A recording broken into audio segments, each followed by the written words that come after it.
बरेली में शुक्रवार को मौलाना तौकीर की गिरफ्तारी के बाद हुए बवाल और घटनाक्रम को लेकर भारतीय जनता पार्टी के राष्ट्रीय कोषाध्यक्ष राजेश अग्रवाल ने शहर में हुई घटना पर आक्रोश जताते हुए आईएमसी मुखिया मौलाना तौकीर रजा खां को आड़े हाथों लिया। इस दौरान भाजपा नेता राजेश अग्रवाल ने कहा कि विरोध के बहाने मौलाना तौकीर लोगों को भड़काने का काम कर रहे हैं। उन्होंने कहा कि हर क्रिया की एक प्रतिक्रिया होती है।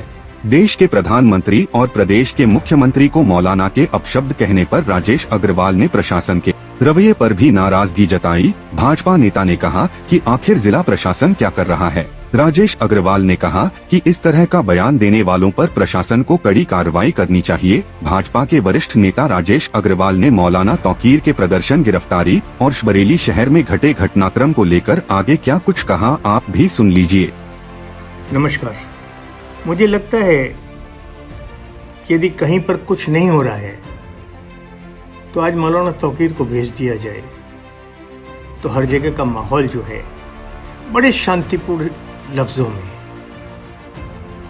बहुत मीठे मीठे शब्दों में वो अपनी बात को कहकर किस तरह से जो है वो माहौल को खराब करते हैं, ये सचमुच में उनके लिए महारत हासिल है।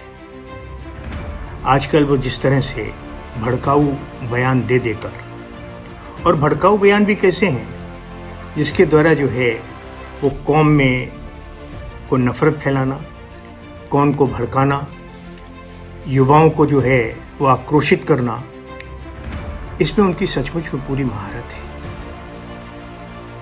कभी वो ज्ञानवापी का उदाहरण दे देते हैं तो कभी जो है वो माने न्यायालय के लिए भी अपशब्दों का प्रयोग करते हुए अपनी बात को कह देते हैं। उनको बेईमान तक कहने में उन्हें कोई गुरेज नहीं होता है।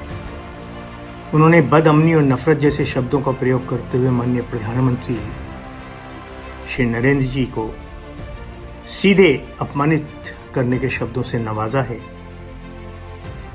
ऐसी इस प्रकार की बयानबाजी पूर्व में 2010 और 2012 के अंदर भी मुझे याद है कि बरेली के अंदर जब दंगे हुए थे तो उसमें मुख्य भूमिका जो है वो आप ही की थी।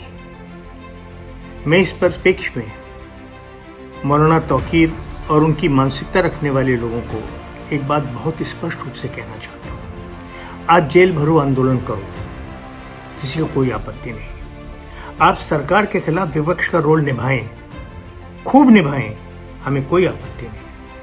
परंतु इस सब की आड़ में माहौल को बिगाड़ने की कोशिश करना, ये बिल्कुल मत भूलिए कि हर क्रिया की प्रतिक्रिया होती है। भारत में आज भी बहुसंख्यक समाज जो है वो हिंदू है। हमने कभी भी संविधान के विरुद्ध, हमने कभी भी न्यायालय के विरुद्ध कार्य नहीं किया। अगर रामलला का आज भव्य मंदिर बना तो इतने वर्ष इसलिए लगे कि हमने न्यायालय के प्रतीक्षा की, उनके आदेश की प्रतीक्षा की।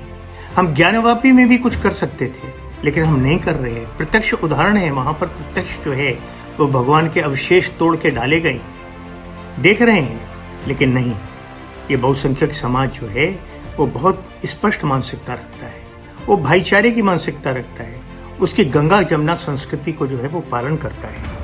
लेकिन माननीय तौकीर साहब क्यों इस तरह की बातें करते हैं, ये मेरी समझ के परे है। वो उत्तराखंड की आग को भी बरेली तक पहुंचाकर और पूरे भारत में फैलाना चाहते हैं जैसे उन्होंने अपनी बयानबाजी की है, ये उचित नहीं है। मैं स्पष्ट करना चाहता हूँ कि 2010 और 12 के दंगे जिसके अंदर माननीय न्यायालय ने और तत्कालीन जिलाधिकारी ने इनको जेल भेजा था, बरेली का माहौल को बिगाड़ने की कोशिश में ये सब हुआ था। कृपया भविष्य में इस प्रकार के कृत्य न करें जिससे बरेली और पूरे भारतवर्ष में कहीं पर भी जो है वो फिरका परस्ती में अंतर आए। मैं बरेली वासियों से अनुरोध करना चाहता हूँ कि किसी प्रकार की अफवाह पर ध्यान न दें। शासन और प्रशासन और विशेषकर जो हमारी 2 टायर सिस्टम की सरकार है, केंद्र में आपकी सरकार और प्रदेश में हमारी सरकार, उसकी मानसिकता जनहित में है, वो आपके साथ खड़ी है। धन्यवाद।